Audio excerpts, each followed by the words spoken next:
One small step for man, one giant leap for mankind.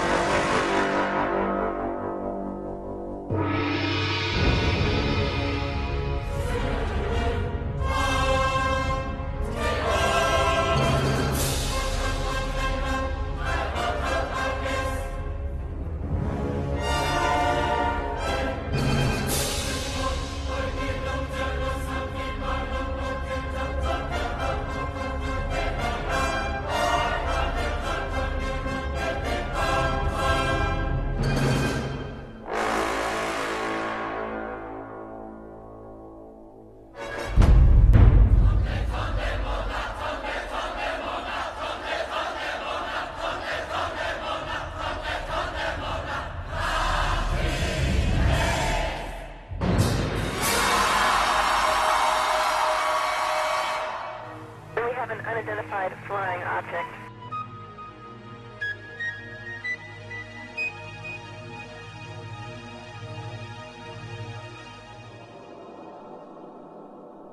Did it really happen? Did man really walk on the moon, just as Kennedy had challenged NASA to do?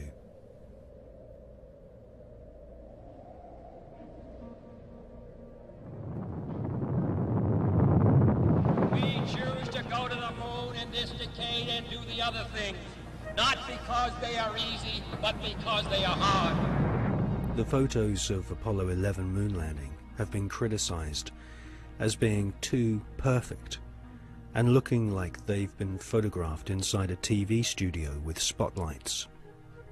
Bill Casing is an ex-Rocketdyne engineer who points out that there should be a blast crater underneath the lunar module, but there isn't. Award-winning filmmaker and photographer David Percy has written a book called Dark Moon, which shows that the famous Apollo 11 photographs were all shot using multiple light sources, something which can't happen if the astronauts were really on the moon.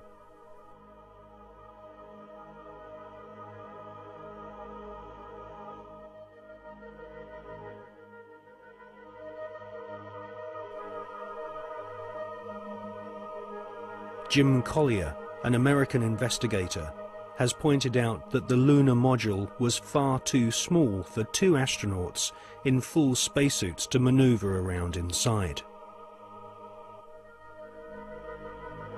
Jim Collier also believes that some of the footage showing the lunar module blasting off from the moon's surface has been filmed using a rotating model, just like the special effects techniques Hollywood blockbusters use today.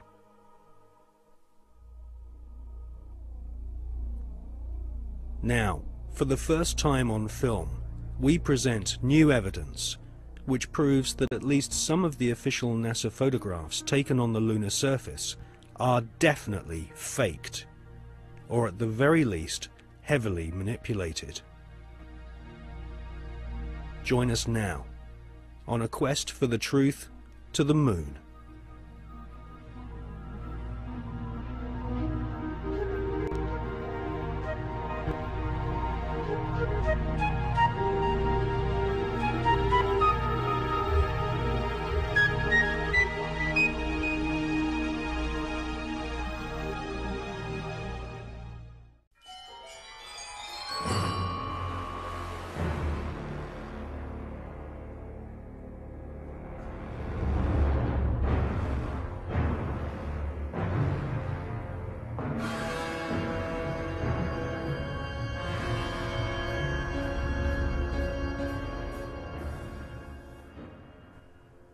In this film, we shall not only prove beyond all reasonable doubt that many of the official NASA images of lunar exploration are fake, but we shall also examine the motives for the biggest lie put before the world. Why did NASA repeatedly fake lunar images and photographs?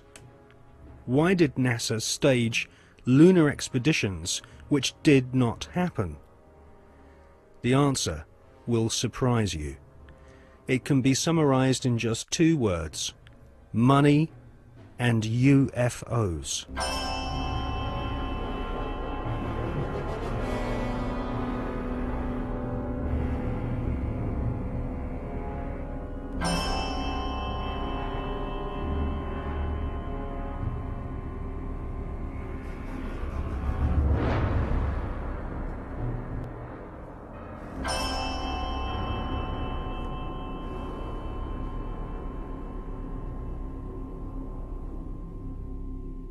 But before we look at the motives for lying on such a vast scale, let's look at where some NASA scientists came from.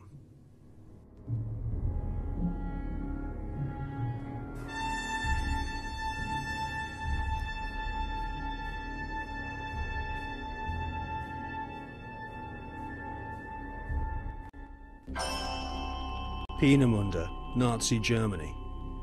For centuries, warmongering nations had been using primitive rockets as a weapon of war. China, Britain, and of course Hitler's Third Reich all used rockets to terrorize their enemies. Wernher von Braun was an SS officer and rocket scientist. His team at Peenemünde designed the first cruise missile, the V-1 Doodlebug.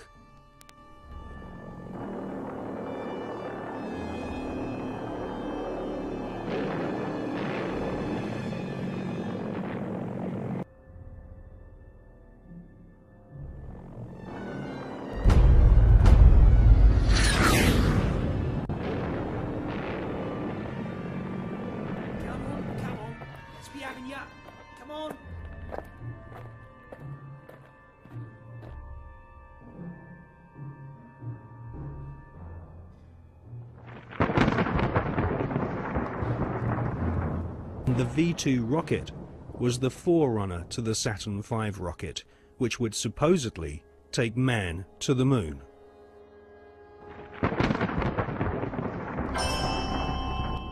At the end of World War II, the American government were desperate to get hold of the Nazi rocket weapons, which had wrought havoc on the innocent people of Britain.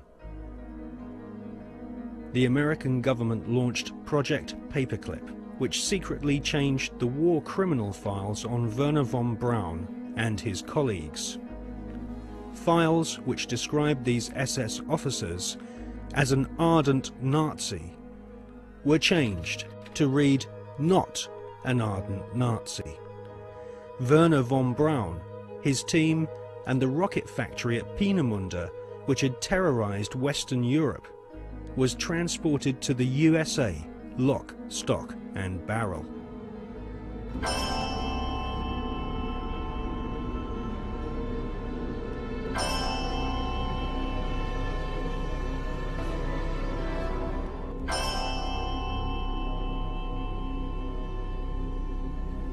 It soon became clear that the Nazis had a secret space program at Peenemünde and Nordhausen. The Hannibal craft utilized alternative propulsion systems such as vril power, possibly back-engineered from recovered crashed flying saucers.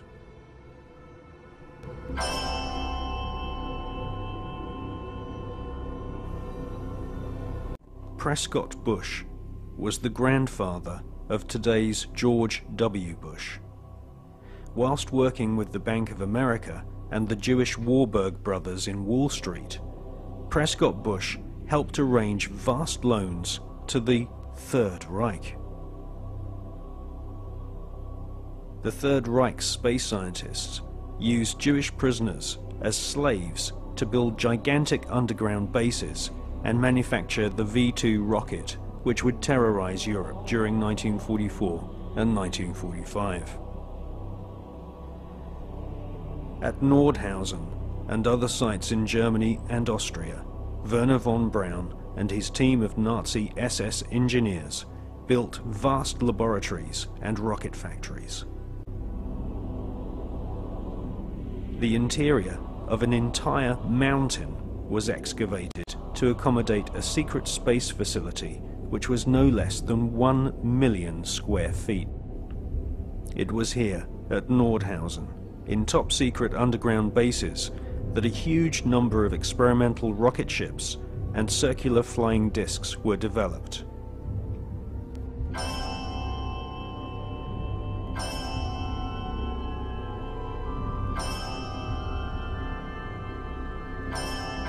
The prototype V-7 craft was powered by engines manufactured by BMW. The V-7 used 12 BMW 028 engines, which were powered with helium. radical fuselage shapes were developed, which would later lead to the emergence of stealth aircraft and the cruise missile.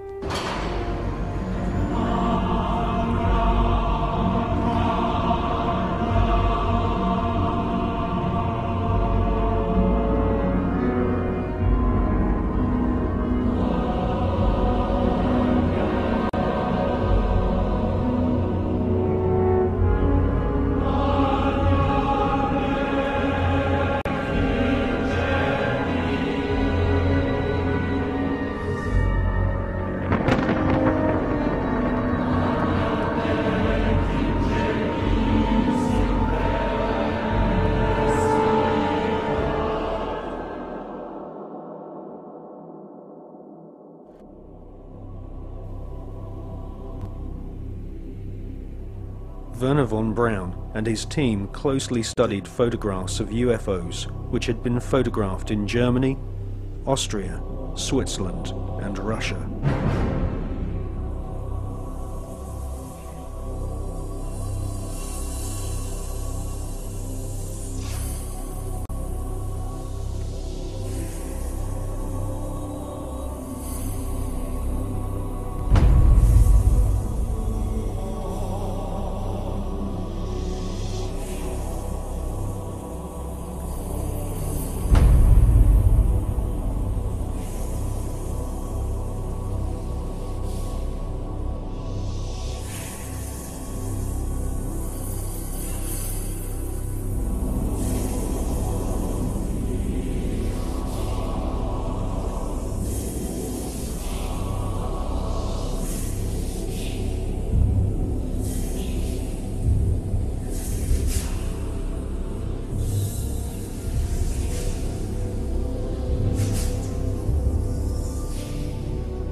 These unidentified flying objects inspired the development of Nazi flying discs. After World War II, the underground base at Nordhausen was rebuilt in the Mojave Desert, a place we now know as Area 51. A tremendous sighting took place, and I'm just completely baffled right now. So is Mr. Anthony Hilder. Example of one of the many objects seen regularly in Las Vegas. Very bright object, just basically hovering over Las Vegas, 5:30 p.m. Cylindrical object, a craft. We believe it could be some kind of an observation platform.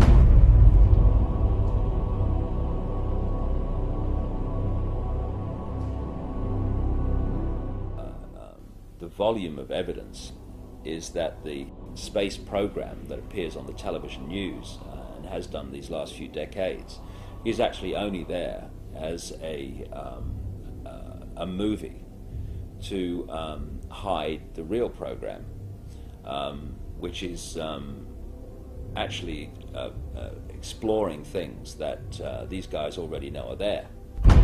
There's this secret agenda in which advanced knowledge that people in general never hear is passed on to the chosen ones that are chosen to have this information and to move it through the generations.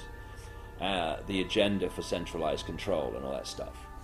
And then there's the movie, which is there to hide all that. And the movie is the official version of events that pours out of the television. They're being sold a cover story to hide what's really going on, not just in terms of the space program, but in every area of our lives. I mean, what is the more classic and obvious cover story than weapons of mass destruction, we've got to go and get them? And clearly, you know, we see it was a cover story now. If you had a brain, you could see it was before. I've said in my latest book, Tales from the Time Loop, that we're looking at the Fourth Reich. And then I put under that brackets, or a continuation of the Third, which never ended. People have no idea, in the general population, because no one tells them, of the fundamental connections between the Nazis. The people now think, oh yeah, the Nazis have gone, and the American administration. First of all, the Nazis were funded out of Britain and America. Why is it that they were taking their wages home in wheelbarrows during the Weimar Republic? Germany was in economic catastrophe. A few short years later, they have a war machine that's taking on the world. How did this come about? Anyone else? Well, let's ask the Bush family.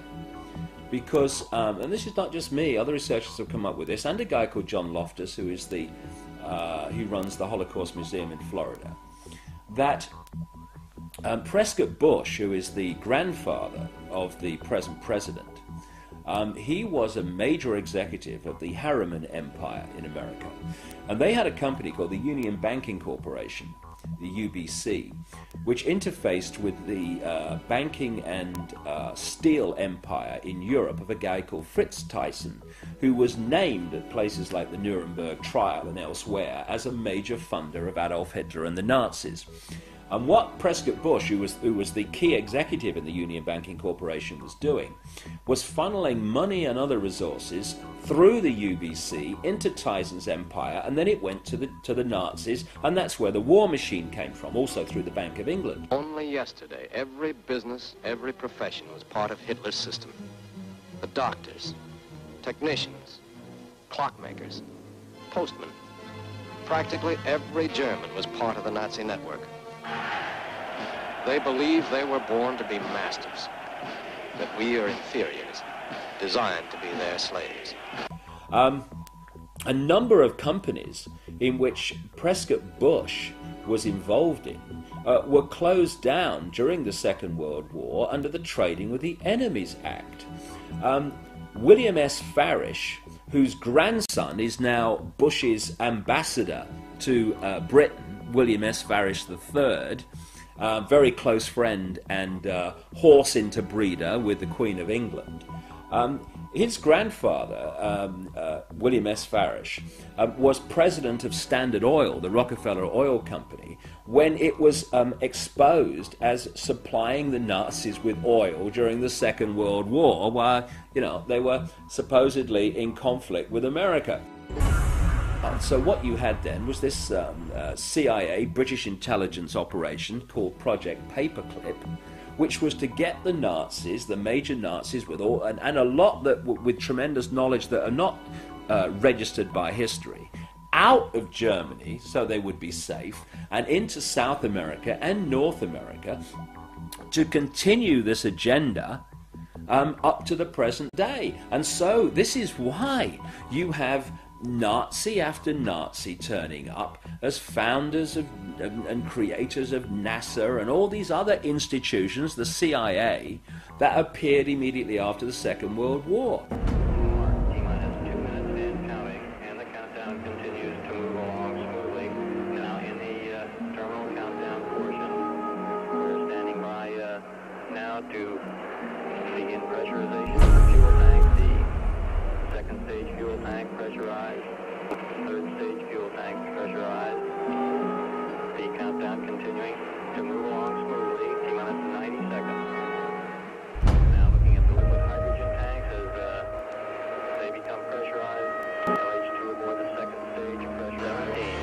guidance release. We'll expect engine ignition at 8.9 seconds.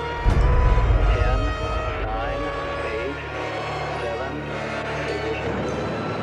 Started. All engines are started. We have ignition. 2, 1, 0. We have a liftoff. We have a liftoff. And it's lighting up the area. It's just like daylight here at Kennedy Space Center as the Saturn V is moving off the pad. It has now cleared the tower. Mission control reporting. The launch vehicle maneuvering to the proper attitude. Everything looking good at this point.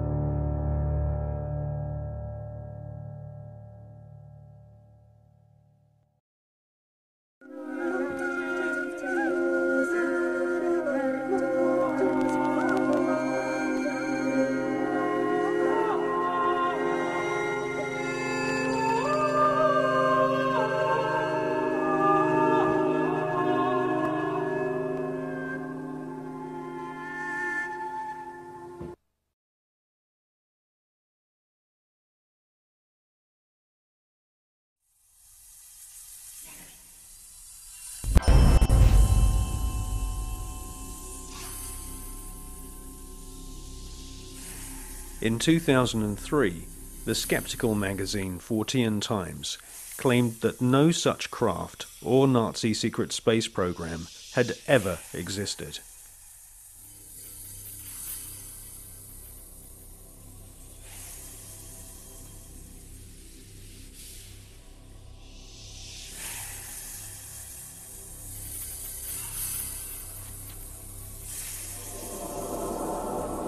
But we have been given patents from leading German manufacturing companies, including Juha, Krups and BMW, which prove beyond all reasonable doubt that Hitler considered the Nazi secret space program a top priority.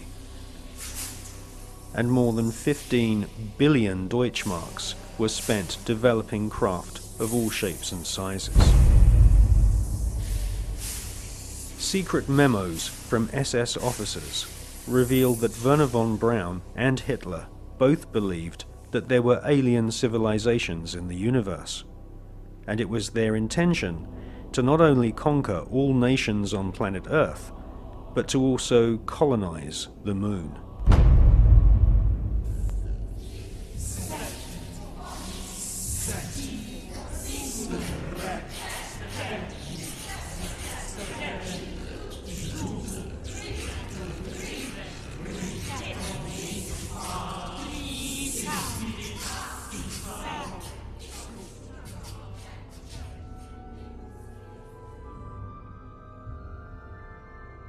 Gentlemen, the conquest of outer space is the greatest technological challenge of the age in which we live.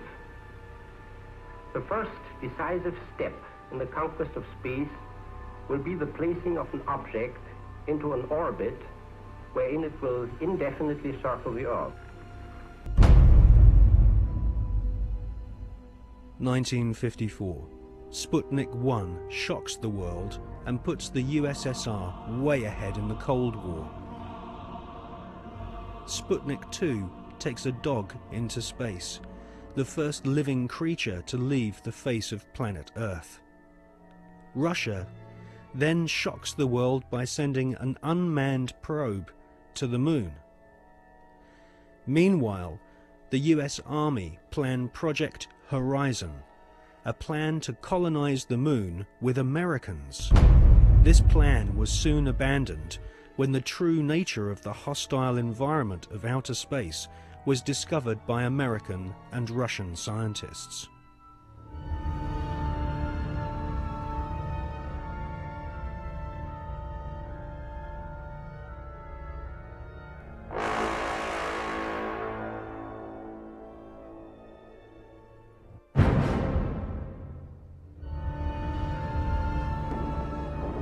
In 1958, spectacular rocket failures destroy American morale.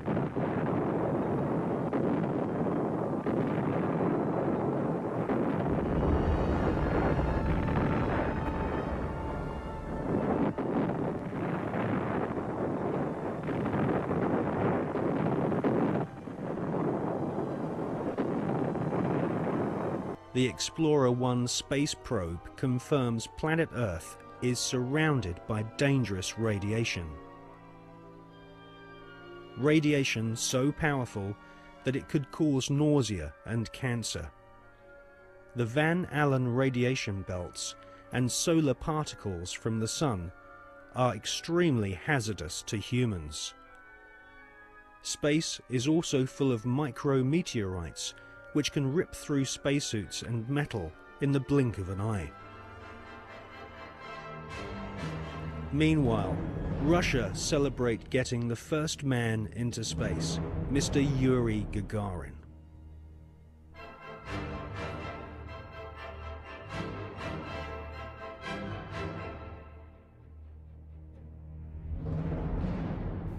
There was already a parallel space program, and it had been continuing from even before the time that NASA was created in 1958. October 1958, NASA were incorporated by President Eisenhower. The secret space program was run by the Department of Defense.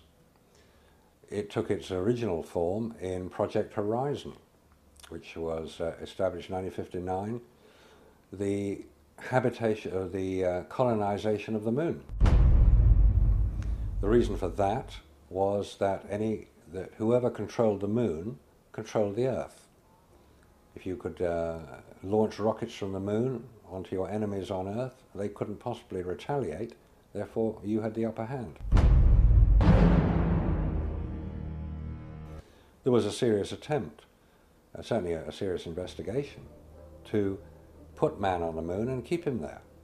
So the secret parallel space program continues to this day. There is a military space shuttle, and even the ones that we see from Columbia onwards are designed according to the specification of the Department of Defense. If you look at them, they will carry spy satellites into orbit. And if you want to know what a spy satellite looks like, the Hubble telescope is one. That is the design of what's called the KH-12, the keyhole satellites, which are used today over enemy territory, which is presumably any territory that is not American. Regardless of the dangers of radiation, and without having spacesuits nor spacecraft which can protect the occupants from radiation, NASA convinced the American people to pay $40 billion for the space program.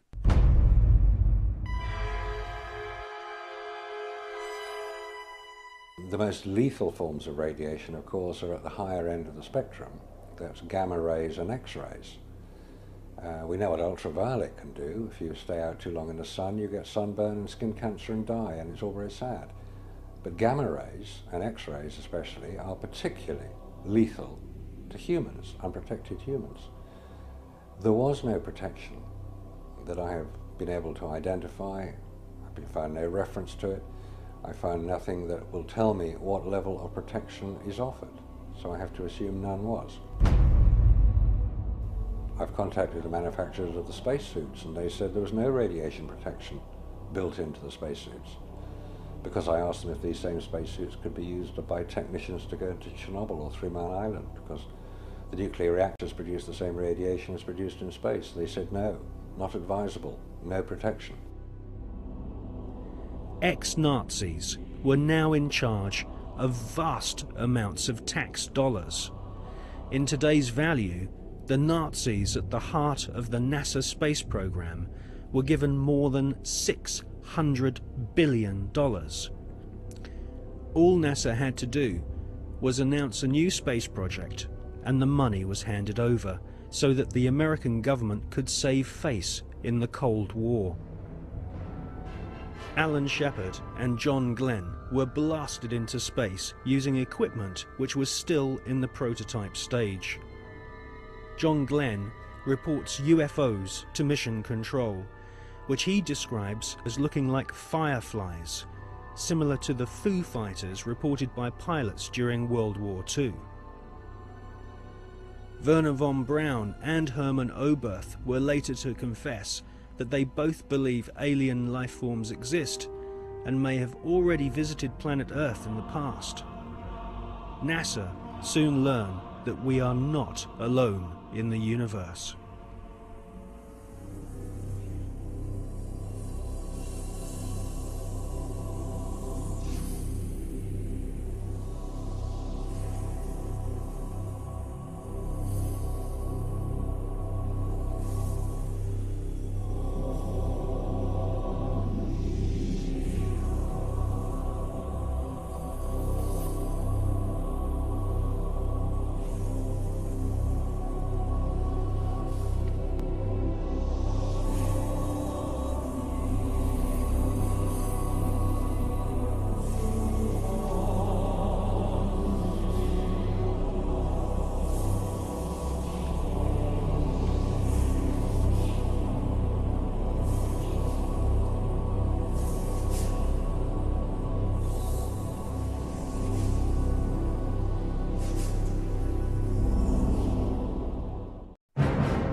In Jonathan Eisen's excellent book, Suppressed Inventions, he interviews Wernher von Braun's mentor and teacher, Dr. Hermann Oberth.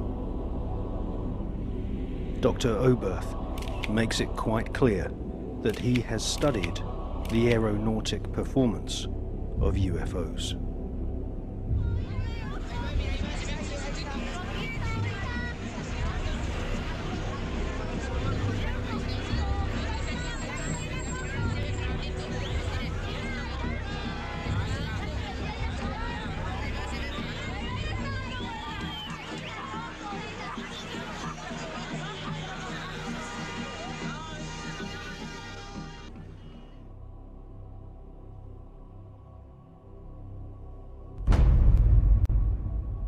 In 1972, Dr. Hermann Oberth made the following statement. Today, we cannot produce machines that fly the same as UFOs do. They are flying by means of artificial fields of gravity. This would explain the sudden changes of directions.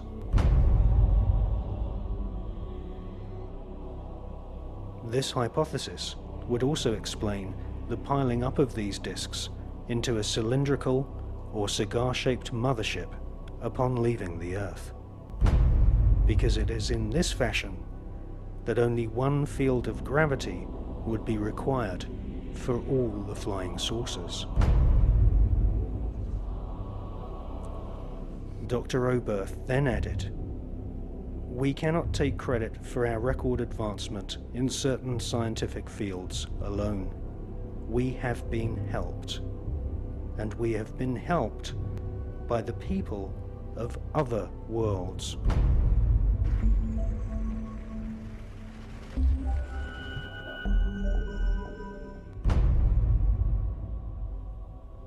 Dr. Hermann Oberth was the greatest pioneer of astronautics. Hermann Oberth made his statement in 1972. Almost 20 years later, in 1991, amateur footage of UFOs stacked up in a cylindrical formation was filmed in Mexico City.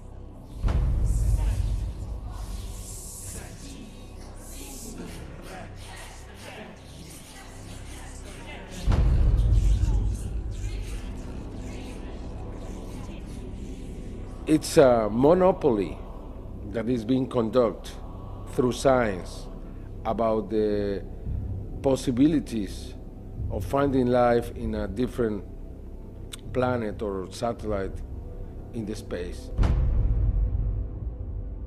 We have many other reasons to believe that NASA has been lying in every respect. It's very difficult to know if the politicians know the real truth or not. We know that there is government inside the government.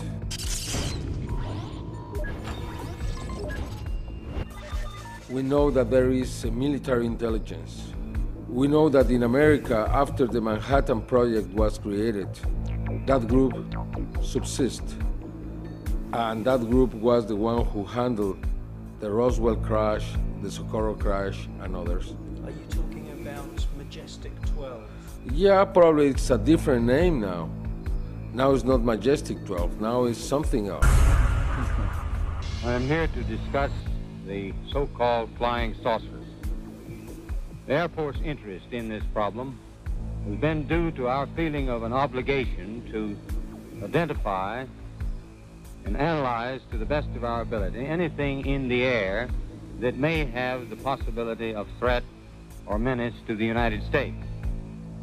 In pursuit of this obligation, since 1947, we have received and analyzed between 1,000 and 2,000 reports. It's very difficult to know if Bush and Blair and others are puppets, or they are innocent, or they are the mastermind. What we really know is that there are many who decide together what to do in any kind of situation.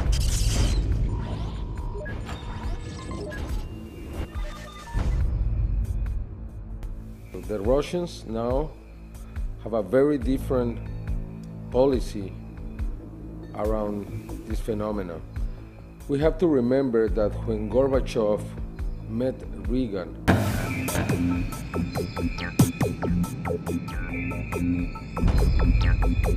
many times he asked about the technology that the United States have obtained from the others.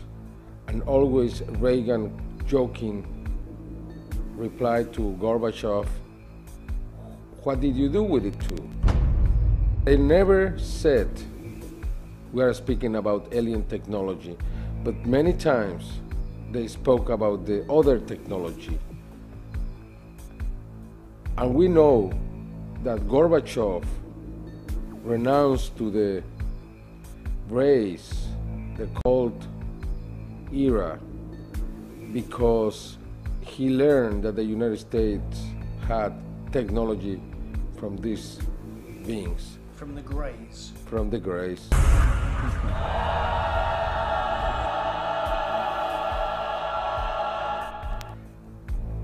From then on, we saw many cosmonauts talking openly about what they saw. We have different videos recorded by these cosmonauts where you can see strange things floating in the space.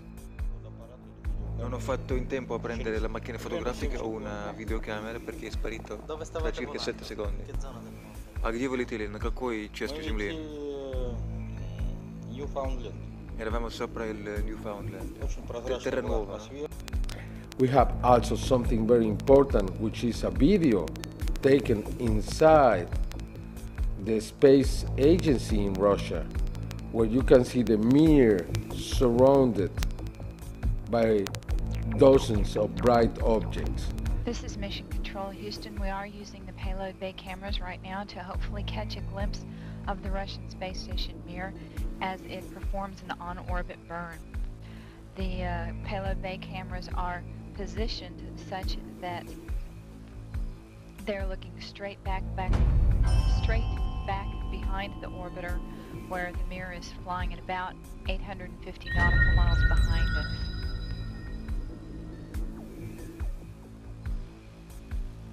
No joy from here, sorry. Hope it was a good one, though, for our friends. Thank you, sir. We could not see it here either. We'll wait 2 or 3 more minutes till sunrise, and then at that time give you a go for KU stow. We're at a mission lapse time of 7 days, 13 hours, and 17 minutes. This is Mission Control Houston.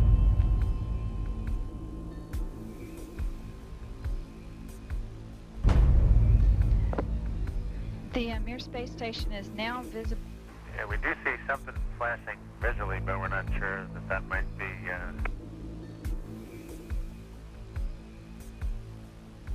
This shot was obtained by the shuttle, by the Americans. NASA never released that piece of video. It means that we have two different positions. One that is openly saying, yes, we have experience out in the space. That's the Russians. The Russians. And we have the other, which is the NASA explanation that there is nothing in there. They don't release anything. We have to obtain every evidence from an outside source, but not from NASA.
There are creatures living in outer space.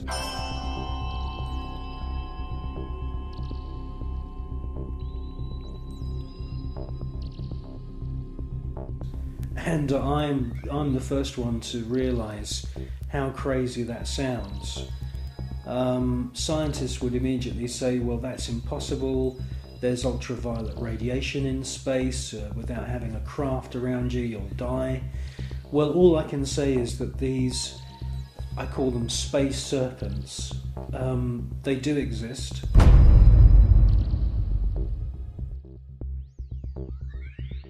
They've been filmed by Story Musgrave, who's a senior space shuttle commander. He's been with NASA for 30 years.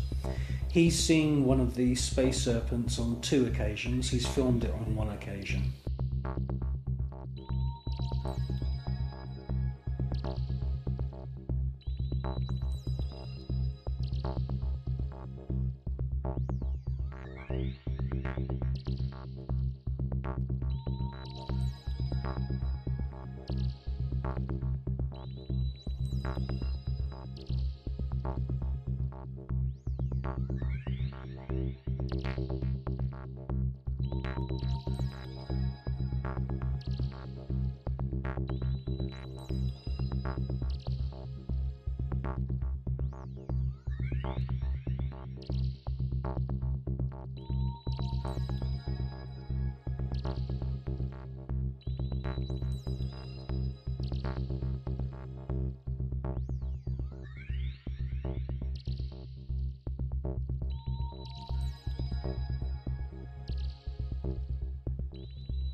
They've also been filmed from the ground, flying around in the upper atmosphere. Now, quite frankly, we don't know anything about the life cycle of these creatures, but they do fit in with the descriptions of other kinds of critters, other strange looking creatures that astronauts from the very early days of NASA have reported. I suspect that they use some form of photosynthesis, and I suspect that they hydrate themselves by flying in the upper atmosphere of planets. One important thing I must say though about these space serpents is that there are about 7 or 8 very, very important ancient sites, temple sites on planet Earth, most notably in Mexico. And these temples are dedicated to the memory of flying serpents. And this is what we see in this footage, is flying serpents. There also seems to be a very interesting relationship between the flying serpent and these small luminous spheres.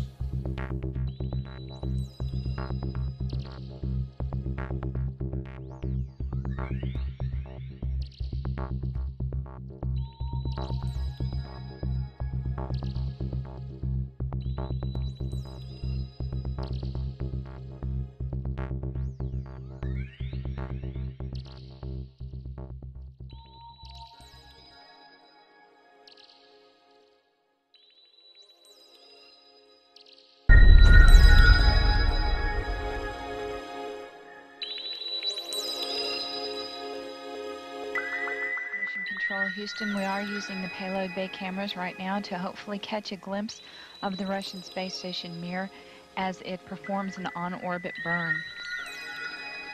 Though it will be difficult to pick Mir out from the stars as they pass behind us, the payload bay cameras are positioned such that they're looking straight back behind the orbiter, where the Mir is flying at about 850 nautical miles behind us. Well, obviously this is a massive faux pas that this piece of footage was accidentally broadcast. The person who's passed me this piece of footage is now dead.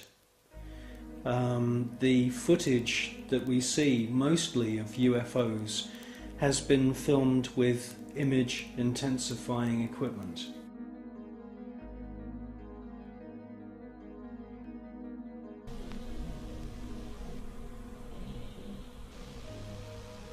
No joy from here, sorry. Hope it was a good one, though, for our friends.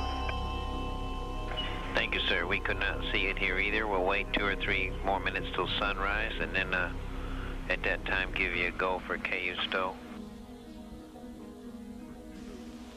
We're at a mission lapse time of 7 days, 13 hours, and 17 minutes. This is Mission Control, Houston.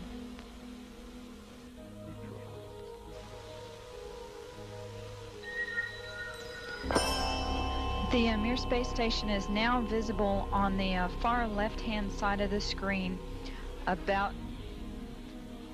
an inch from the bottom of this particular picture.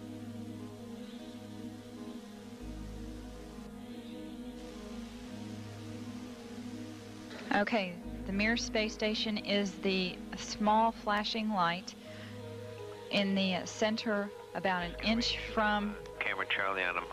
The left-hand side of the screen. It's slowly...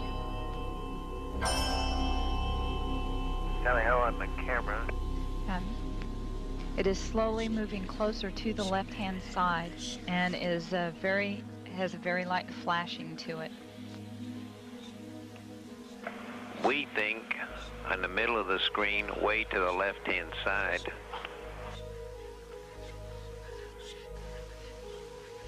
We think you can see a flashing light just a little bit to the left of the center of the screen, very faint.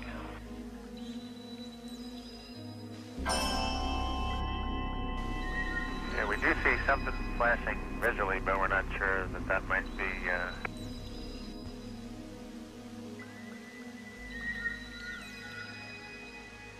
This is Mission Control Houston. Once again, we believe we were just able to spot the Mir spacecraft as it flies about 850 nautical miles behind us.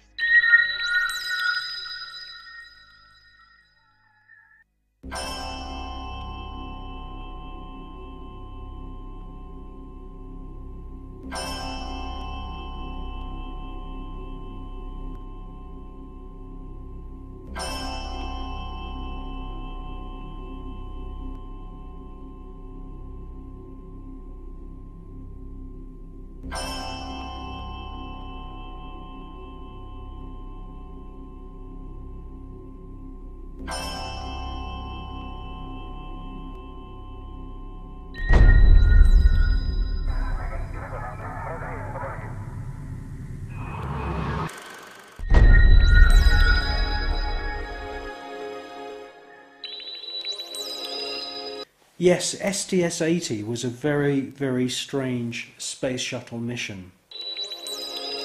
What we see is a lot of activity.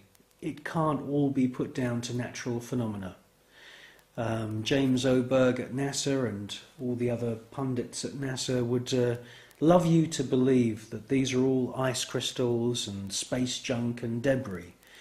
Quite frankly, if there was that amount of debris, that sheer number of shooting stars flying around in close proximity to the space shuttle and the Mir space station, it would be not safe to put craft up into space. A piece of rock just a few millimeters across, travelling in the opposite direction of the space shuttle, would rip through the entire structure of the space shuttle and cause a fatal accident.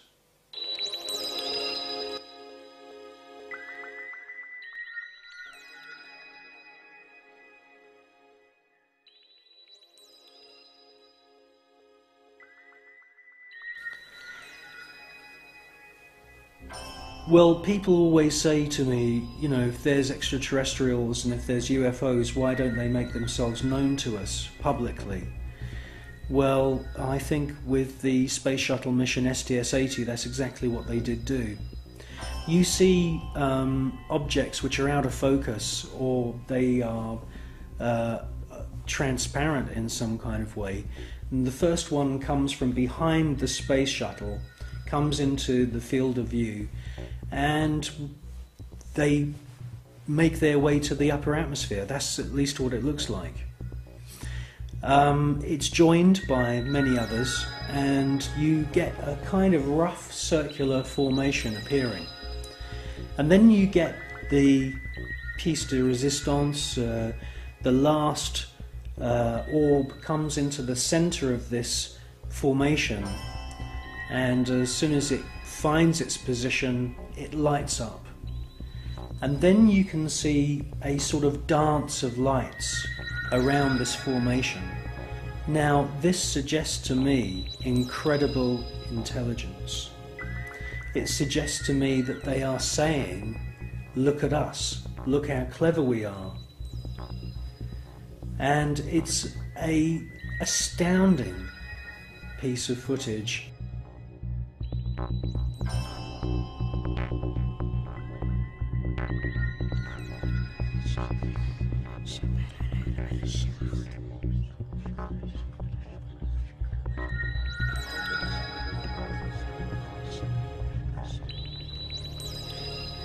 These extraterrestrial craft are attracted to thunderstorms, and many times we see lightning on the surface of the planet or in the atmosphere of planet Earth. And as soon as these electric storms start, the UFOs swarm into the area. It's almost as if they're harvesting the electromagnetic energy within the atmosphere. And in actual fact, there are unseen forces in the atmosphere, etheric flows of what the German scientist Wilhelm Reich described as orgone energy, and it could it could be possible that these UFOs are sucking energy from these electric thunderstorms on planet Earth, and this is where they're getting their energy from. You should concentrate on the first object that appears, and you will see that it holds its position. Many TV stations have actually broadcast this STS-80 footage, but they only show you the few seconds of the large glowing orb coming from the lower atmosphere.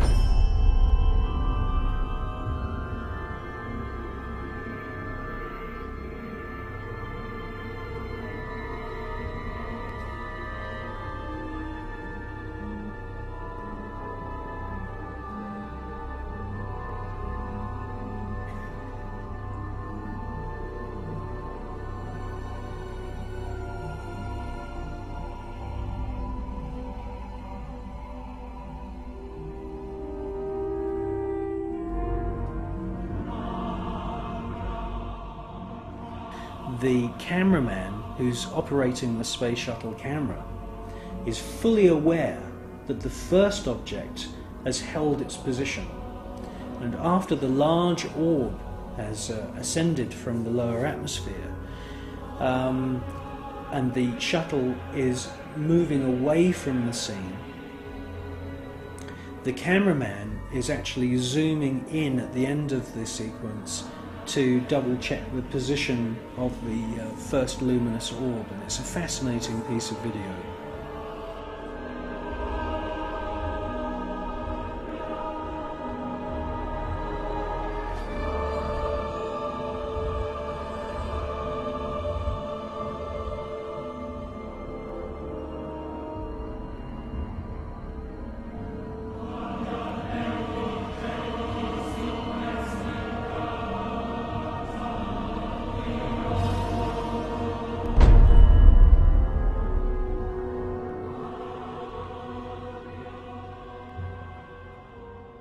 A few years ago there was an astounding book published. It's called The Day After Roswell, and it's written by a gentleman called Philip Corso, who's now dead. He had a military career that lasted more than 20 years, and during that time he served at the White House, and then he was a senior official at the Pentagon. And in this book, which is an astounding book, he clearly says that there is a war going on in space.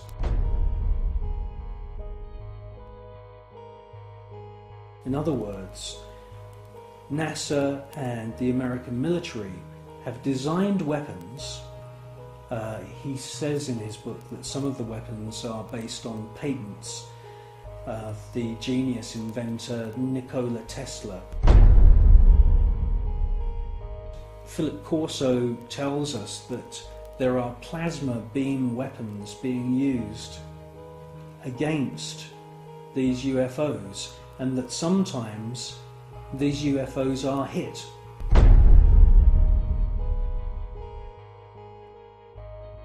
A special team then travel out to wherever it is in the world and collect the wreckage. Now, from the wreckage they back engineer any useful technology. In his book he clearly states that microchips, semiconductors, fiber optics, lasers, many other new metal alloys have all been back engineered from wreckage which they've collected from UFOs which have been shot down by the American government.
I believe that what we're seeing with the footage from Space Shuttle mission STS-48, that we are seeing several intelligently controlled extraterrestrial craft. And yes, I do believe that the flashes are the firing of some very, very top secret weapon which is able to produce an electronic or electromagnetic plasma kind of death ray that is being used against these UFOs. I do believe that that is exactly what we're seeing.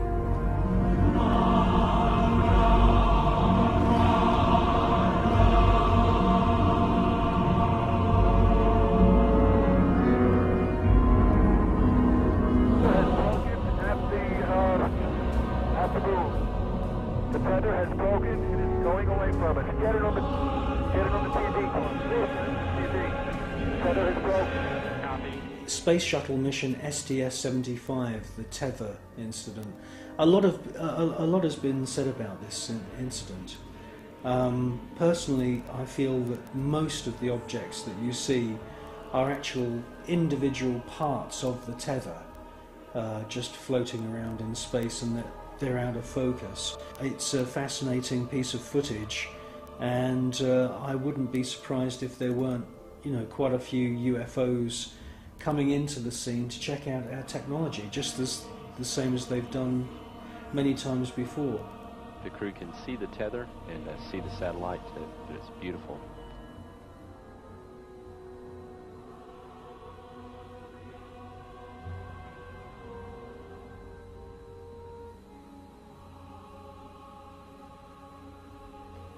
This view showing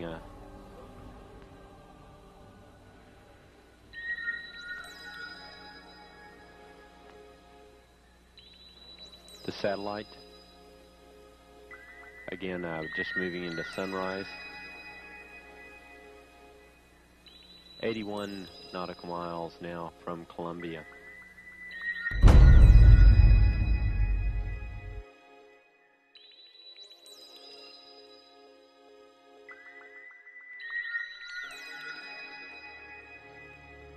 You clearly hear one of the astronauts being told there's an object at your 11 o'clock position.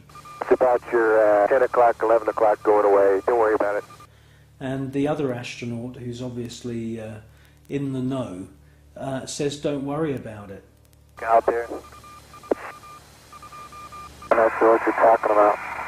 I suspect that the senior astronauts, the astronauts who've been up more than just once, are fully aware that there is a very large number of unexplainable objects flying around. Never mind.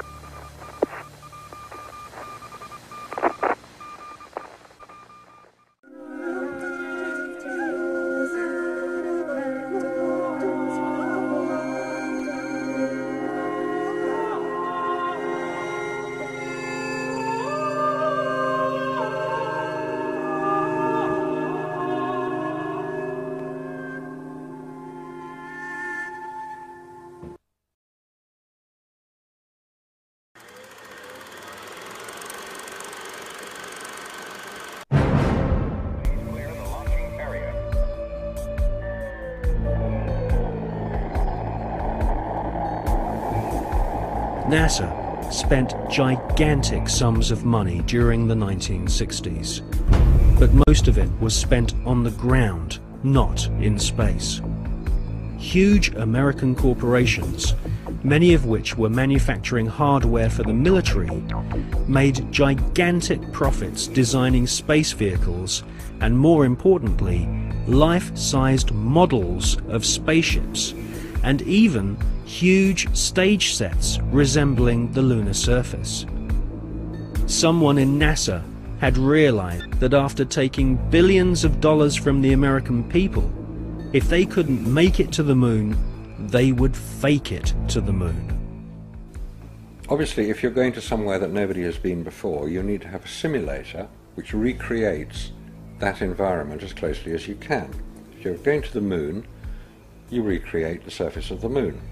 And here we see a section of the lunar surface created. It's about 30 foot high, 30 foot long, 35 foot long. Scale is given by the two people standing in front of it. There were plenty of simulation exercises, but the point is, and this should be taken into account in virtually everything that is discussed with the Apollo program, 400,000 people may have worked on the program in total, but none of them had a need to know more than his own job required. The people who were making the rockets didn't know what the people who were making the spacesuits were doing, because they had no need to know about that. Their job was to make the best models and the best simulation of the lunar surface that they could. And if we come up to this picture here, we see the three scales on which these models were built. We have here the whole moon as one unit. It stands about 20 foot high. We have here behind it a section of the surface of the moon. You'll notice it's curved. And here we have a more detailed section of the lunar surface. What you're saying is that the images which we're told show a camera pointing out the window of the lunar module as it's coming into land on the moon could well have been filmed previously using these large-scale models. That's right. It could well be that what we are looking at are films of realistic models. We have no means of knowing if they were actually taken on the lunar surface, or whether what we're watching is part of the simulation exercise and the training exercise. And you'll notice here on these models there is a camera track. A camera starting at this end, coming down here, would approach the moon, or appear to approach the moon, and become ever closer towards it. It's exactly what you would expect to see if you were flying to the moon. This is a simulation rig that was built. This is the command and service module of the Apollo program. And you'll notice that the window here looks out onto a block here. And there's another one here. They're curved. These are the screens onto which the lunar surface was projected as the craft made a simulated approach towards the lunar surface. Is what we're seeing a mixture of fact and fiction? It is fact, it is fiction. It's mixed together. It's hard to separate them until you examine it closely. If a spacecraft is in deep space, the only possible explanation for a light seen through the window of the spacecraft is the sun. It's the only bright light in space. If it's not the sun, then it has to be some other artificial light, which implies that that particular image is possibly fiction. July 1961. NASA was soon being criticized for the flimsy construction of their hardware. The first orbital capsules did not even have windows in them for the astronauts to look out of. One of the most vocal critics was one of NASA's most respected astronauts, an all-American hero named Virgil Gus Grissom, who almost drowned when recovery helicopters were unable to lift his space capsule from the sea. After a successful journey into space, Gus Grissom almost died through NASA's bad planning. Or was this an early attempt to silence Gus Grissom?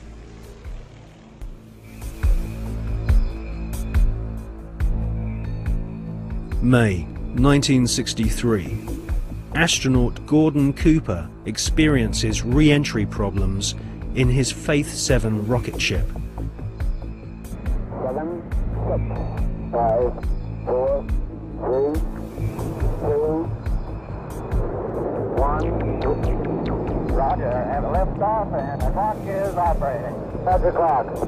Take my 7, base 7 on the way.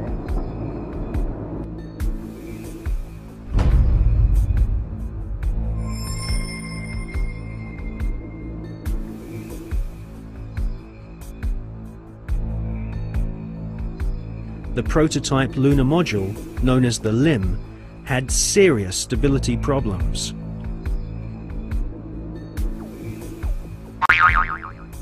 At this stage, there was no guarantee that even if NASA managed to get a spaceship orbiting the moon, they could land safely without killing the crew.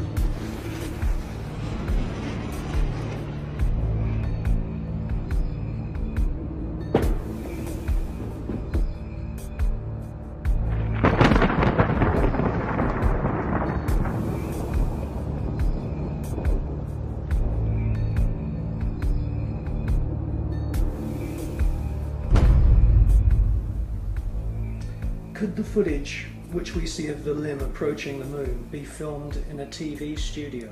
It was filmed in a TV studio. There's absolutely no doubts whatsoever about that. And the way that this film was created was by the use of models. There's nothing secret about the models. They exist. You can go and see them today. The models were very lifelike, very realistic. There is one that is a life-size model. It's in Flagstaff in Arizona.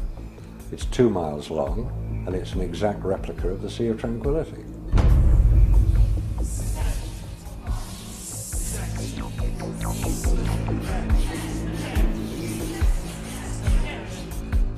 The photographs were used to create from those images the replica of the Sea of Tranquility, so that if it was flown over in a helicopter, it would appear as if it was a spacecraft approaching a similar area to land. So yes, all the scenes of the lunar surface were filmed on Earth.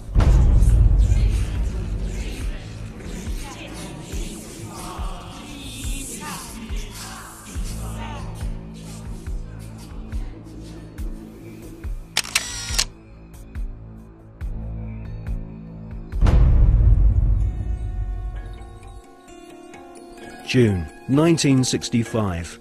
Gemini 4 is launched and the first man walks in space. Like the quantum started. I think I'm dragging a little bit, so I don't want to fire the gun yet.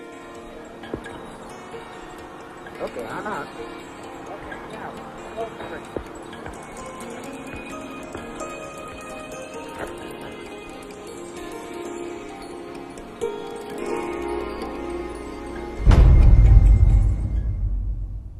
Extensive rehearsals at docking spacecraft were performed in low Earth orbit. Everything was recorded on film. This footage would later become invaluable as NASA sought to fake the success of the Apollo missions. Meanwhile, more problems occurred. On Gemini 9, the second spacewalk had to be cut short due to problems with the astronauts' oxygen supply. On Gemini 11, another attempt to walk in space was curtailed due to fatigue. Was this a sign that cosmic radiation caused nausea and fatigue?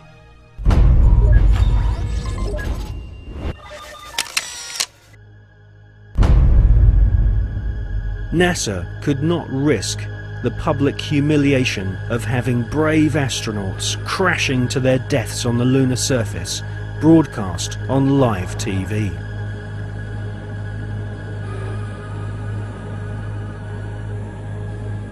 NASA's Nazis knew that a major catastrophic failure on the moon would cause the billions of dollars of funding to be immediately cut.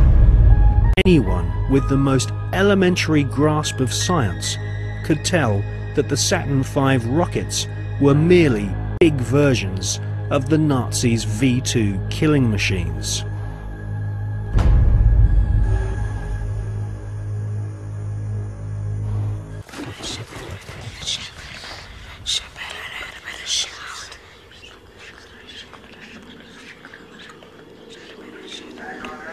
The crew of Apollo 8 has a message that we would like to send to you.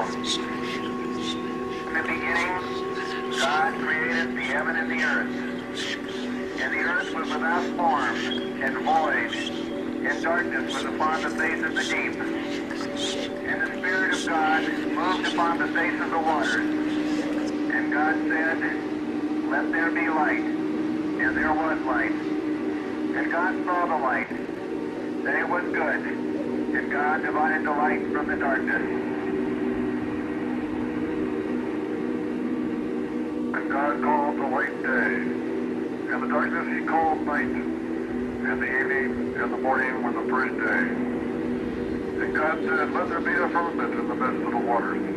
Let it divide the waters from the waters. And God made the firmament, and divided the waters which were under the firmament, the waters which were above the firmament. And it was so. And God called the firmament heaven, and the evening and the morning were the second day.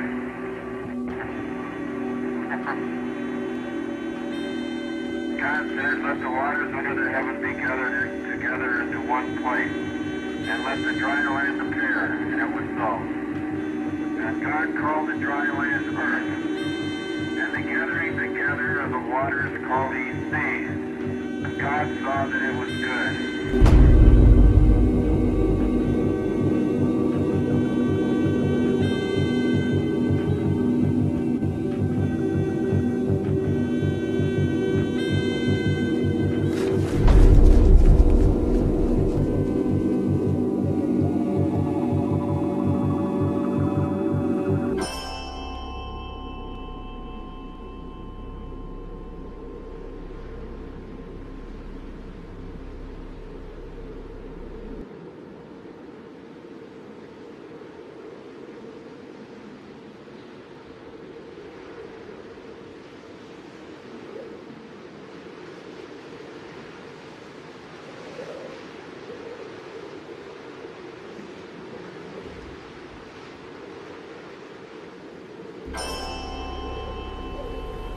It is wrongly perceived by the mainstream media that there has never been an official report of a UFO by any NASA astronaut. This is simply not so. Since the early experimental orbital craft were developed by ex-Nazi SS officers on behalf of NASA, American astronauts have continually reported strange UFOs. In many cases, photographs and even film was shot of these mysterious, unidentified flying objects. During his pioneering orbital flights in the Gemini 7 capsule, NASA astronaut Jim Lovell clearly alerted mission control of a bogey at 10 o'clock high. Capcom at Houston asked James Lovell if he had an actual sighting of a UFO. Lovell answered, "We have several, an actual sighting." Gemini 7 here, Houston, are you ready? Last clear, 7, go ahead. I told you at 10 o'clock high. This is Houston, say again, 7? We have a bogey at 10 o'clock high.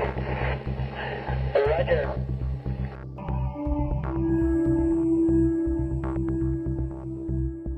On the 4th of June 1965, astronaut Džim Mekdivit reported seeing a cylindrical-shaped craft. Could this be one of the cigar-shaped motherships which have been filmed from the ground on many occasions, most notably in Russia and California during the 1970s?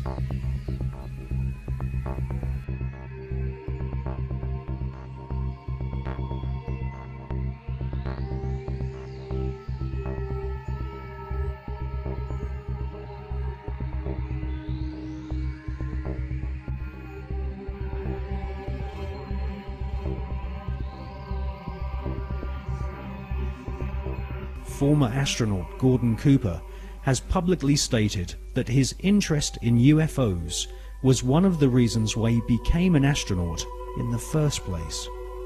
In 1978, Gordon Cooper attended a meeting of the Special Political Committee at the United Nations General Assembly in order to discuss the UFO phenomenon. In a letter signed by Gordon Cooper, he said, "I believe that these extraterrestrial vehicles and their crews are visiting this planet from other planets. In 1951, I had the opportunity to observe flights of UFOs of different sizes flying in fighter formation from east to west over Europe."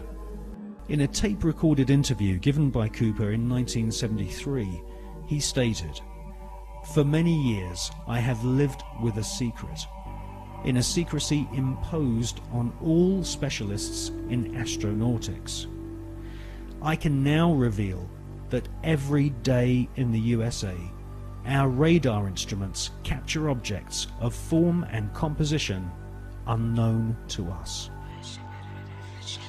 I wonder, did you have anyone call you about a strange plane or airplane or something in the air that... Where? It was coming down Sampson Drive. I don't know what it was. It was a flying saucer. What did it look like, ma'am? It was like a, almost like an iridescent color. It was like a bluish purple. I could see a red glow up in the sky. It was huge. People are serious. They're very upset. Whatever it was lit up, I mean, literally, if you were underneath it, you could see it would be like daylight, but red light. It changes colors from white to red to green. The sucker has not moved. We have multiple departments right now that have sightings on it. Right This is not a prank phone call, I swear to you. Now, is it? They're sitting stationary. I got 3 of them. What do they look like? I've got 4 discernible colors. I got red, yellow, green, and blue. And the one just was like flashes. So if they're those planets those guys were talking about, then they're planets with Christmas lights on. This is weird. In 2002, astronaut Scott Carpenter was interviewed by the late Graham Birdsall of the British UFO magazine.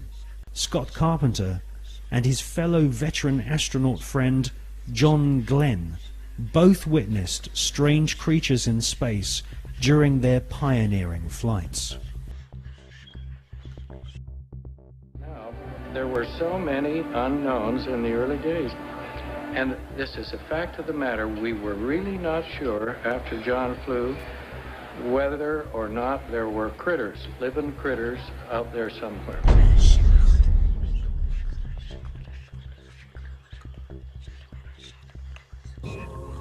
После этого, значит, у нас что-то закрутится, мы все идем, потом начинает проверять.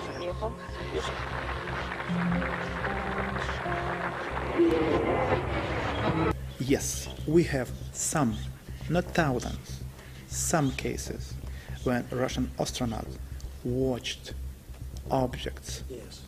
Very, maybe few, not so far from the space station. Mostly over the Earth, very close to Earth, but it doesn't matter. From outer space, you can see it as if it's very, very close to you.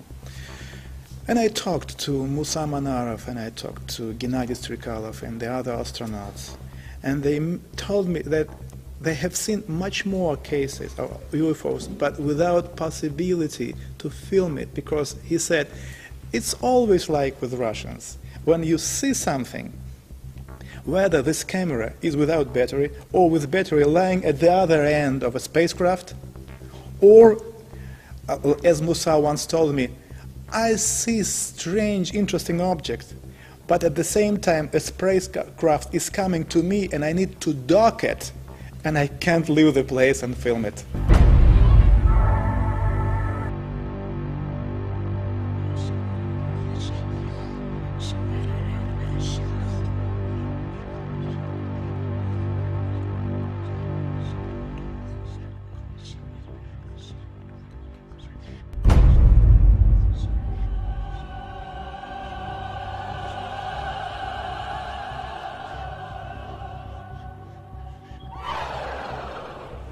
You know, we have been investigating this particular question, and we came to very interesting conclusions. I wouldn't say that millions of people or thousands, no, but there are many people who have not been abducted because on their level of knowledge and on their level of understanding and abilities, they do not need to abduct people. No. I will try to explain what's going on. When you say they, you're talking about the... It is, yes, it is. It is. When it is are flying here, there are some kind of scientific expeditions which are visiting the planet.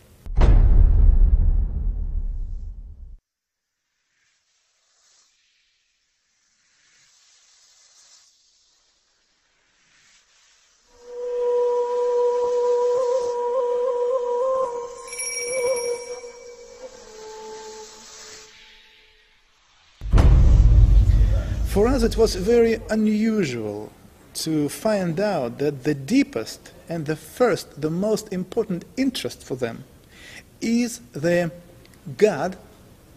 Who is He? They are looking and searching for God, yes, and His creation, ways, understand everything. And they can learn it only in one way, if they learn and check how big human groups are behaving, kind of a invisible influence, and how people are reacting. At the same time, there is another very interesting technology. When they meet a person, they take from a person kind of an informational hologram. This hologram, which any human being have, contain in itself information about previous lives, about present life, and something about possible future. They take this hologram, informational hologram, and then to be able to read it, to decode information, they need to have a special key. This special key is the sample of your way of thinking. For this reason, to have this key, they somehow transmit into your brains a hard idea, like, just an example, you are living wrong. You broke our laws on this planet. This is the reason why very soon, when the sky became dark, thousands and thousands of people will die, and only few of them will stay alive. And at this particular moment, when a human being starts to analyze this information, they just read it, like they take it like from a computer. Hops, that's it. They don't need anything. They take this hologram, they take this key, and then keeping this hologram anywhere there, they can have any information about human being and what's going on with him and his surroundings.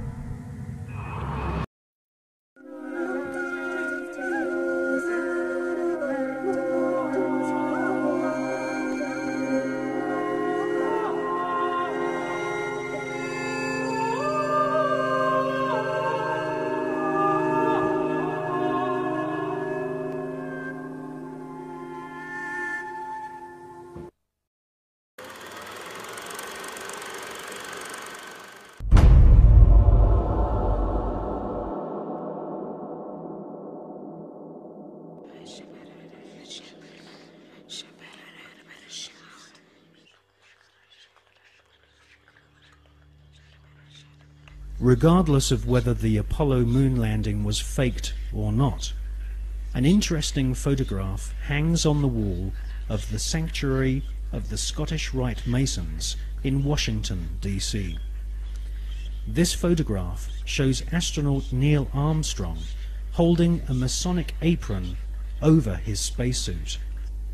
The photograph has seemingly been taken on the moon, or at least on a studio set which resembles the surface of the moon. Neil Armstrong has become a mysterious character since his alleged moon expedition. According to the records of the Ohio Grand Lodge of Masons, Neil Armstrong's father is a Freemason. In fact, Neil Armstrong Sr. is a high-ranking 33rd degree Freemason. Neil Armstrong's co-pilot, the second man to have allegedly walked on the moon, was Buzz Aldrin. At the time of the Apollo 11 mission, Buzz Aldrin was a 32 degree Freemason.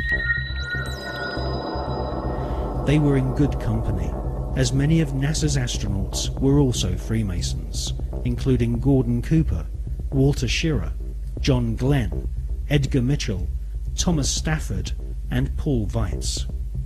These men were all members of the Brotherhood, all sworn to keep secrets on pain of death. These astronaut masons were under the leadership of Kenneth Kleineknecht, who was NASA's Apollo space program manager. According to an article and photograph published in the Masonic magazine Scottish Rite Journal, upon his return from the moon, Brother Buzz Aldrin presented a flag to Sovereign Grand Commander Smith, who was the Supreme Commander of the Supreme Council of 33rd Degree Masons of the world.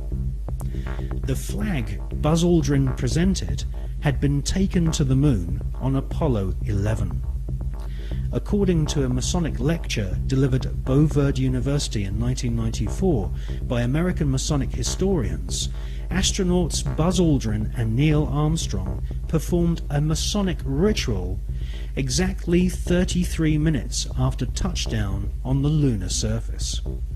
They temporarily planted the international flag of Scottish Rite Freemasonry, which features a large double-headed eagle. Therefore, the eagle has landed. Override off. Engine arm off. 13 is in. We copy you down, Eagle. Listen, Tranquility Base here. The Eagle has landed. Roger, Tranquility. We copy you on the ground. You got a bunch of guys about to turn blue. We're breathing again. Thanks a lot. And we're getting a picture on the TV.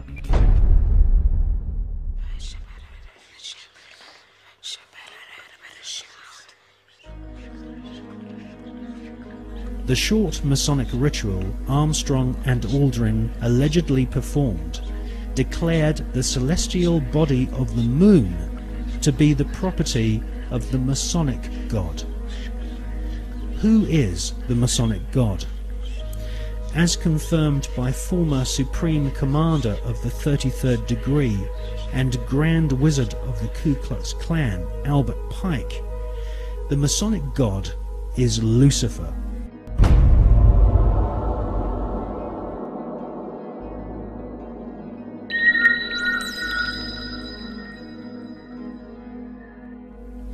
The name of NASA's space program, Apollo, according to the Holy Bible, is actually an alternative word for the devil. We can see this in the Bible as the word Apollyon. Apollyon appears as the name of Satan in the original texts of the New Testament Gospels.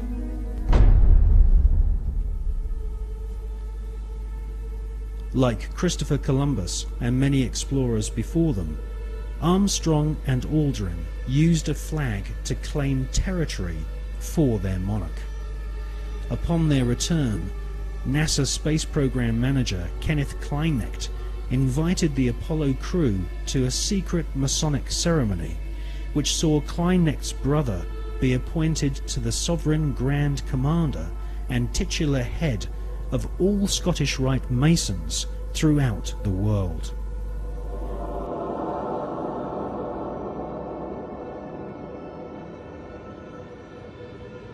Once you learn the occult significance of words such as Apollo, Columbia, and Atlantis, you will realize that the occultically inspired murdering Nazis who developed NASA's space program have used names which are part of ritual, magic, and the occult. Hawati en tawi, tem jefa kau, ta pen mawf, mu f, ta f, sem f, menemenet f nebet, hayet nebet, henenet nebet, jedefuet f, awet f haset, semau em sanuet.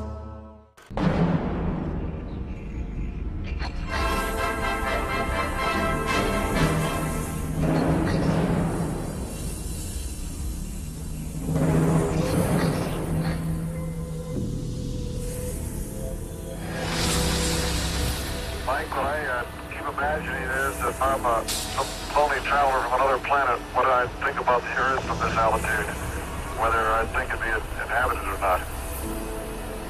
You don't see anybody waving, is that what you're saying? Well, I'm just kind of curious whether I would land on the blue or the brown part of the Earth. On the dark side of the moon, the secret face of our satellite planet, which only a few men in living history have ever seen, there lies a star-shaped crater called Parsons Crater, named after the rocket scientist John Parsons. John Parsons is known by several names. He was born under the name Marvel Whiteside Parsons and soon became involved in the occult.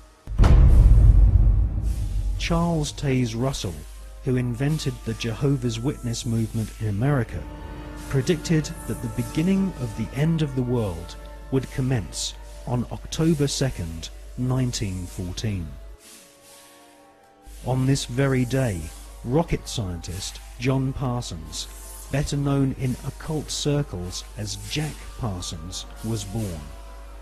A brilliant rocket engineer, Parsons soon entered into correspondence with SS Nazi officer Werner von Braun, and by the age of 13 had begun summoning evil spirits and demons using magical rituals which Parsons had learnt from British occultist Aleister Crowley.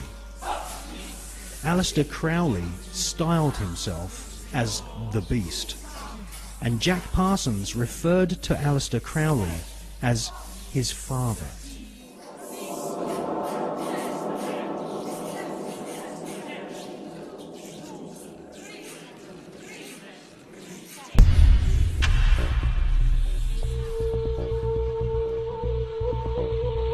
Grand Master of the Priory de Sion, Jules Verne, had written several books which strongly influenced the mind of the young Jack Parsons. In 20,000 Leagues Under the Sea, Jules Verne prophesied the invention of a submarine vehicle which could wage war from the depths of the oceans. In newspaper reports read by the young Jack Parsons, he saw German U-boats launching futuristic torpedoes, travelling under the sea and causing death and chaos. Young Jack Parsons wrote in his journal that if the French author Jules Verne's submarine was a tangible possibility, then why not the rocket ship which travelled to the moon and back in Verne's other books? For most of Jack Parsons' adult years, he was an adept of occultism and a distant disciple of Aleister Crowley. When Crowley visited California and gave the go-ahead to form a new chapter of his OTO Satanic Secret Society, it was Pasadena, the hometown of Parsons, which was chosen. Jack Parsons developed and patented several liquid and solid fuel rocket engines. His patented designs are still being used to this day on intercontinental ballistic missiles such as Polaris and the Space Shuttle. The Polaris nuclear missiles use Parsons rocket technology, which has a pentagram-shaped void impressed into the solid rocket fuel to aid faster burning. Parsons also patented an acid aniline mix which was used on the first generation of Titan nuclear missiles, used to deliver deadly warheads and also used for high-level atmospheric tests.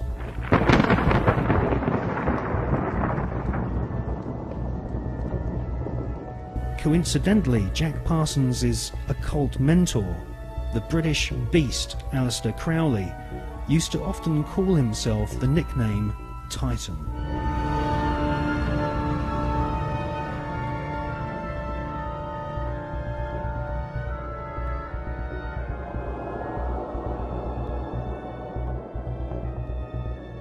On April the 15th, 1942, Parsons demonstrated a plane powered by 2 liquid fuel rocket boosters at Edwards Air Force Base. The test was witnessed by Alfred Ledding, who fronted the US military's Project Sign, which investigated UFOs and helped cover up the phenomenon for decades.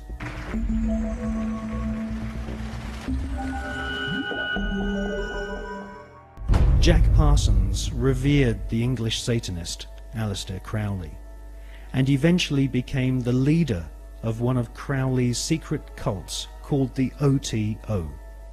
The OTO, or Ordo Templi Orientalis, claims descent from the Bavarian Illuminati, which had been revived by Adam Spartacus Weishaupt on May 1st, 1776, and had approximately 2,000 members in Masonic lodges in London, Paris, Copenhagen, Amsterdam, Munich and Ingolstadt.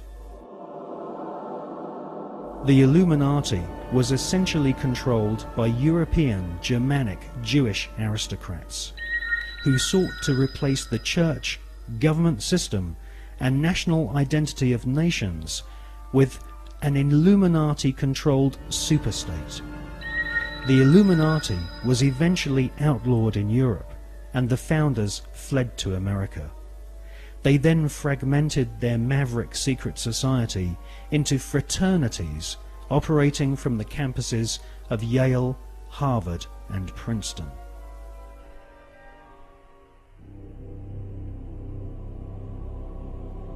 From his pulpit in Brooklyn, New York, charlatan priest Charles Taze Russell prophesied that from October the 2nd, 1914, the beginning of the end of humanity would commence, with the emergence of the Antichrist and Babylon the Great, as foretold in the Bible's Book of Revelation. Jack Parsons, born on that prophetic day, would later attempt to invoke the incarnation of Babylon and also sign an oath stating that he was indeed the Antichrist.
every man and every woman is a star.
April 2003, American troops go to the National Museum of Iraq in Baghdad, and they set explosives and they blast the doors of the museum off its hinges. I heard those reports and I thought, well, this is just obviously a continuation of what was going on during the Desert Storm invasion of Iraq that was perpetrated by George Bush Sr.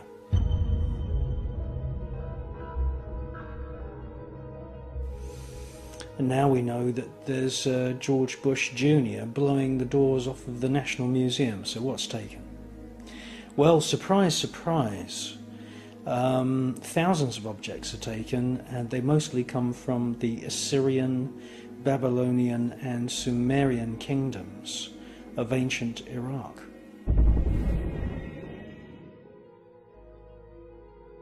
Some of these items are to do with the legends, the history, the Sumerian histories of the gods who came from the stars, and they have become known as the Anunnaki.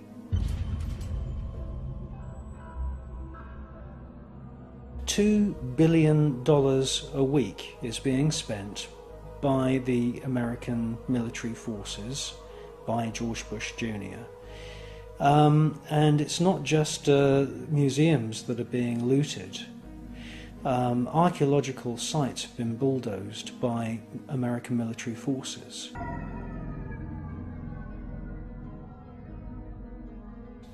What military advantage there is to bulldozing a site, I'm not sure. Obviously, there is no military objective. There is no military objective to shooting dead an old lady who's gone out one morning to buy a loaf of bread.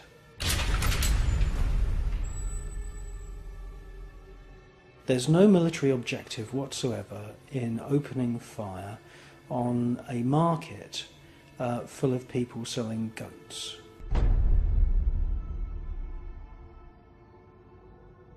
There's no military objective whatsoever in bombing children.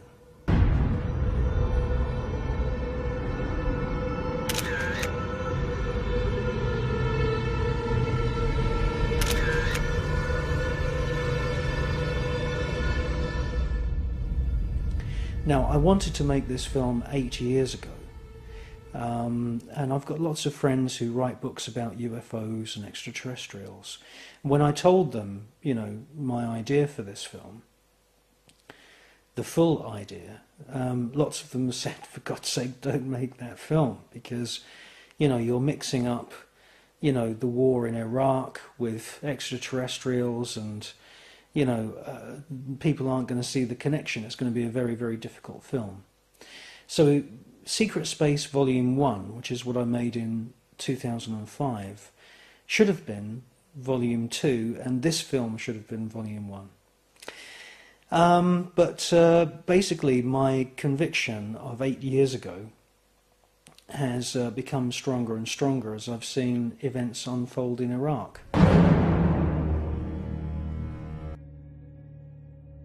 There is wholesale tracking down of people going on in Iraq by American military forces under the command of George Bush. People are being systematically hunted down, and they're being tortured and then killed. If they're really lucky, they'll just be killed. Wounded, another Iraqi writhes on the ground. The Marines kill him. Then cheer. Oh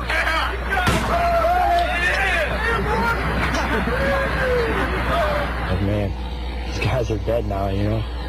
But it was a good feeling afterwards. You're like hell yeah, that was awesome. Let's do it again.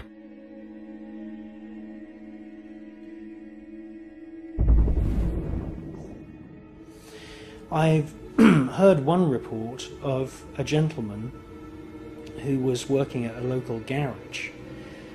Walking home from work one day, he was asked for his identity papers by an American military officer. And while he was looking in his pockets for his identity papers, the officer took out a sword. It's the first I've known that swords are being issued by the American military. And they cut his head off. This does not fit into any kind of pattern at all, until you realise that they are deliberately hunting down and trying to kill certain people in Iraq because, and this is what I believe, there are the odd remnants of a bloodline that goes back to the Sumerian kingdom. And I believe that certain people, unbeknown even to those people, have within their genetic makeup remnants of a bloodline that was mixed long ago, 6,000, 7,000, 8,000, 9,000 years ago, with the genetic material from invading star gods. And the American military are doing their damnedest at the moment to hunt down these people and kill them, and to erase them, and therefore erase the remnants of this bloodline.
Just 6 miles of atmosphere separate mankind from outer space. Roger Bannister, the man who ran the 4-minute mile, could run that distance in just 24 minutes. A rocket can travel the 6 miles from the surface of our planet into space in just 5 minutes. Once in space, everything is different. With no atmosphere, the human eye can see for literally hundreds of millions of miles. Space is not an empty vacuum. 99% of all matter exists in space. It's invisible and is called dark matter. The space around planet Earth is full of invisible radio waves. The signals from our television, radio and telephone networks travel very fast in space. Every month, planet Earth sends out 1 trillion individual radio broadcasts, which reach the planet Saturn within 11 days of leaving the surface of planet Earth. For the last 30 years, mankind has been sending small probes into space. The oldest of these probes, Voyager 1, Voyager 2 and the Pioneer probes, were launched 30 years ago and have now left the solar system. The Pioneer and Voyager probes are fitted with a gold plaque which contains a map of how to find planet Earth, a diagram of what we look like, and an audio recording from Secretary General of the United Nations, an ex-Nazi called Kurt Waldheim.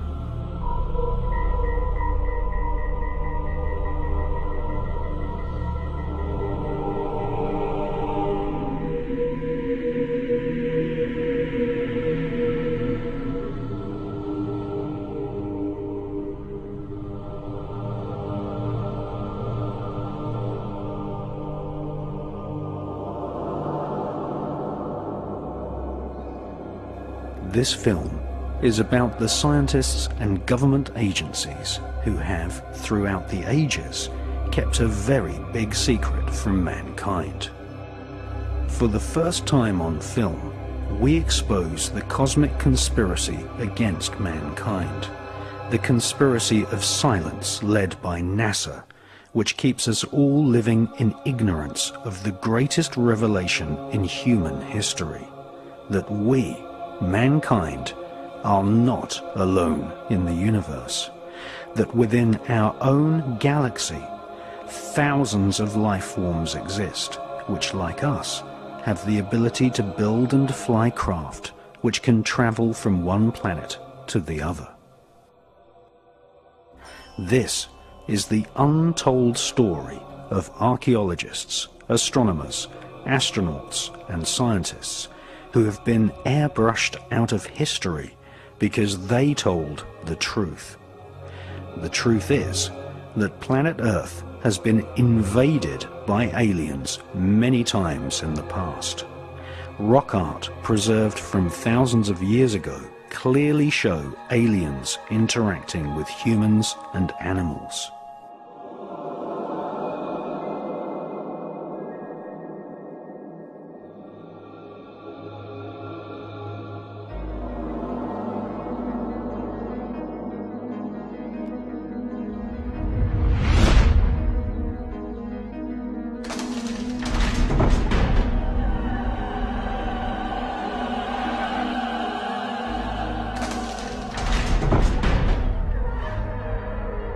Ancient legends from the Himalayas, Middle East and Americas say that some aliens were benevolent and taught early man how to make electricity. Some aliens were neutral and just observed us. Our biblical forefathers called them the Watchers, and the hybrid human-alien offspring were called the Nephilim.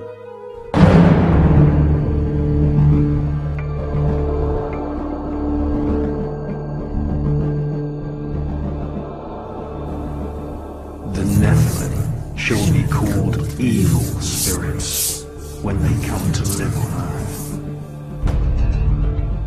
Evil spirits shall exude from their flesh, because they were created from a mixture of mankind and the Watchers who fly above.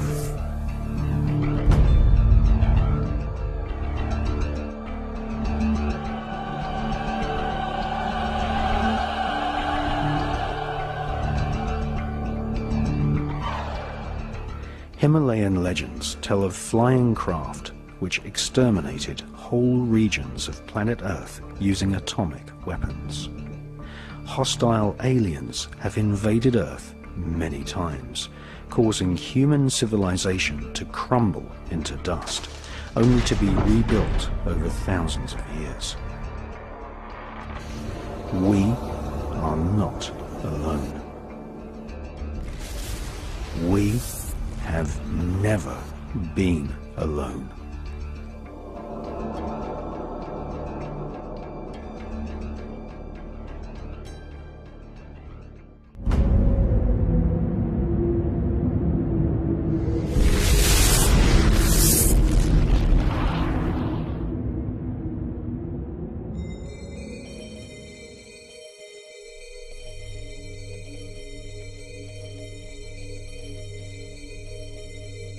Having been accused of planning the 9/11 terror attacks as an inside job, and having been exposed as a long-time member of the Skull and Bones secret society with macabre rituals, George W. Bush's popularity fell to an all-time low prior to the 2004 presidential election. Bush staged a grand photo opportunity at NASA, using the American space program as a grand charade, making a speech from NASA headquarters about the future exploration of space. But the speech by George W. Bush is not about the exploration of space. It is more about the exploitation of space.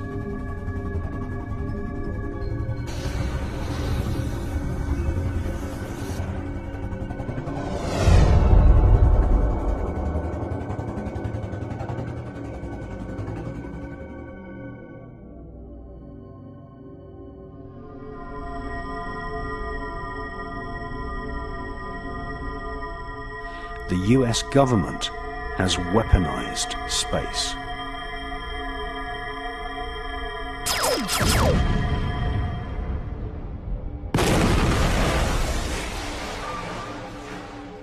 In December 2006, Nexus magazine republished news reports which claimed that communist Chinese satellites had fired laser beams at satellites owned by the American government.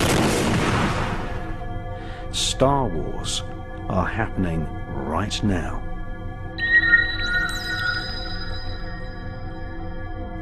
There are thousands of satellites in orbit. Many contain small nuclear reactors. When one of these nuclear-powered satellites falls back to Earth, it is like a silent H-bomb, depositing radioactive dust into the atmosphere.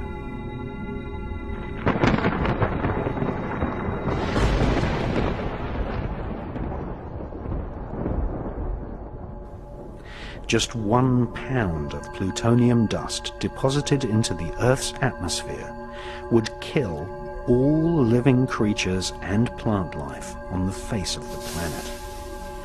The US government presently has nearly 50 pounds of plutonium orbiting planet Earth in a range of military satellites.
Shortly before his death, retired Pentagon officer Colonel Philip Corso wrote a book called The Day After Roswell. In this astounding book, he claimed that the Star Wars weapon system was placed in orbit to repel alien invaders. For more than 50 years, the war against UFOs has continued as we try to defend ourselves against intrusion. The Hughes hunter-killer satellites of the 1970s were our first steps in deploying a planetary defense system that held any threat to the aliens.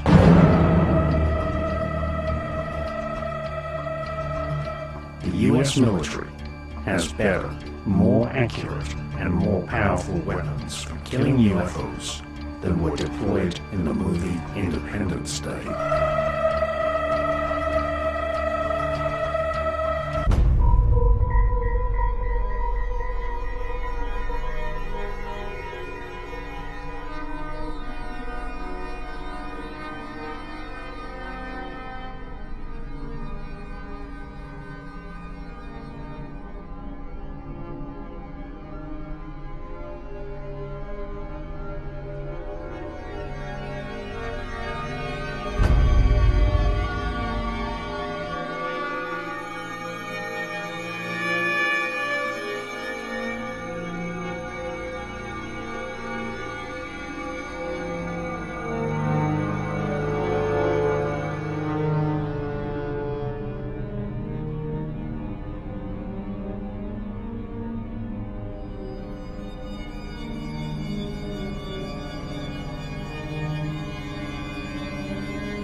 before he became president, Jimmy Carter made an official UFO report, saying that he had personally witnessed a UFO the size of the moon. During the Carter presidency, the CIA and FBI came under pressure from UFO investigators and the Carter administration to reveal what they knew about the UFO phenomenon. At first, the CIA denied ever having kept documents about UFOs. But during the Carter administration, Freedom of Information Act requests from UFO research groups forced the CIA to publish an embarrassing list of documents. Thousands of pages of investigations into the UFO phenomenon were finally made available to the public. At the same time, the FBI were forced to admit that not only had they kept UFO reports on file, but they had actively tapped the phones and secretly searched the homes of people who claimed they had been abducted by aliens.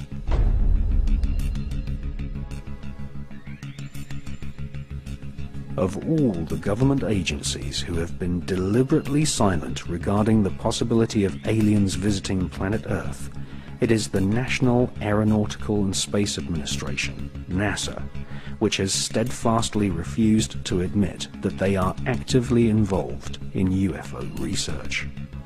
However, we now know that NASA are actively involved in UFO research. More than 20 space shuttle missions have returned from space with video footage of unidentified flying objects. On every occasion, NASA have claimed that UFOs filmed by NASA astronauts are nothing more than ice particles and debris floating in space. However, since the 1950s, more than 15 NASA astronauts have reported UFOs to mission control.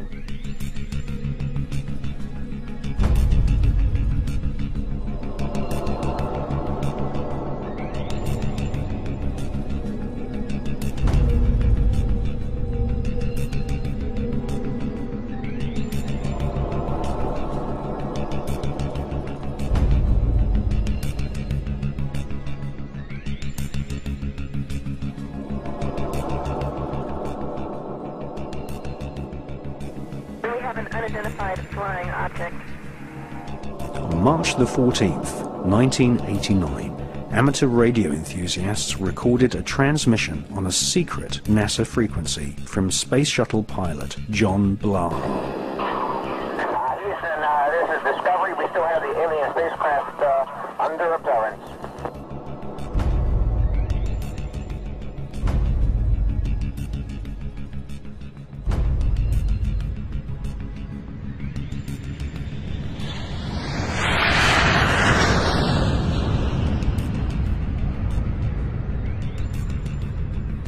NASA have been caught red-handed on many occasions. NASA have refused to admit they are actively monitoring the presence of aliens.